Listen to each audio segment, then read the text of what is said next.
بسم اللہ الرحمن الرحیم۔ آج ایک اہم مسئلہ کہ جس کو لوگوں نے ضروری سمجھ لیا ہے اس کی طرف ہم توجہ دلانا چاہتے ہیں۔ بہت سارے حضرات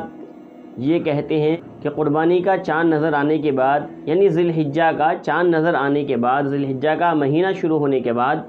اپنے بالوں کو اور ناخنوں کو نہیں کاٹ سکتے، اور اس کے اندر وہ شدت اختیار کرتے ہیں کہ ایسا کرنا بالکل ضروری ہے، یعنی اپنے بالوں کو نہ کاٹنا اور اپنے ناخنوں کو نہ کاٹنا یہ ضروری ہے جب تک قربانی نہ ہو جائے۔ تو دوستو، اس کے اندر صحیح مسئلہ یہ ہے کہ اللہ کے رسول صلی اللہ علیہ وسلم نے ارشاد فرمایا کہ جس شخص کا قربانی کرنے کا ارادہ ہو اس کو چاہیے کہ ذی الحجہ کا چاند نظر آنے کے بعد اپنے ناخن نہ تراشے اور اپنے بالوں کو نہ کاٹے۔ یہ اس کے لیے مستحب ہے، ضروری نہیں ہے بلکہ مستحب ہے۔ اور اگر کسی کے بال بڑھے ہوئے ہیں یا زیر ناف بالوں کا مسئلہ ہے اور وہ 40 دن سے زیادہ کا عرصہ اس کو گزر رہا ہے تو ایسے شخص کو چاہیے کہ وہ اپنے بالوں کو کاٹ لے، اپنے زیر ناف بالوں کو صاف کر لے۔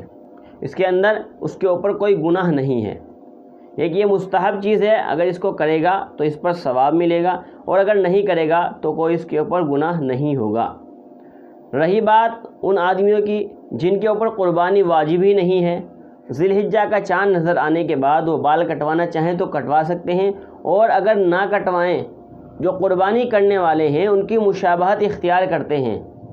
تو قربانی کرنے والے ہیں ان کی مشابہت اختیار کرتے ہوئے وہ بھی اپنے بالوں کو نہیں کٹواتے، اپنے ناخنوں کو نہیں کاٹتے، تو ایسا شخص بھی ثواب کا مستحق ہوگا انشاءاللہ۔